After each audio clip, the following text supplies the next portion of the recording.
شروع اللہ کے نام سے جو بڑا مہربان اور نہایت رحم کرنے والا ہے۔ میرے پیارے عزیز ساتھیوں اور دوستو، آپ جب کسی سے ملاقات کے وقت ہیلو کہیں گے تو بتائیے آپ کے اس عمل سے ملاقاتی کو کیا فائدہ ہوا، دنیا یا آخرت کا۔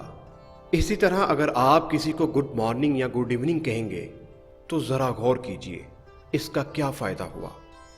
یقیناً آپ کا جواب یہی ہوگا، کوئی فائدہ نہیں۔ میرے پیارے عزیز دوستو، لیکن اگر آپ اس کی جگہ السلام علیکم ورحمۃ اللہ وبرکاتہ یعنی آپ پر سلامتی ہو اور اللہ کی رحمتیں اور برکتیں ہوں کہیں گے تو آپ کے ان الفاظ سے ملاقاتی کو بہت فائدہ ہوگا، گویا آپ نے اسے 3 دعائیں دی۔ اسی طرح اگر آپ کسی کو گڈ مارننگ یا گڈ ایوننگ کہیں گے تو اس کا کوئی فائدہ نہیں ہوگا۔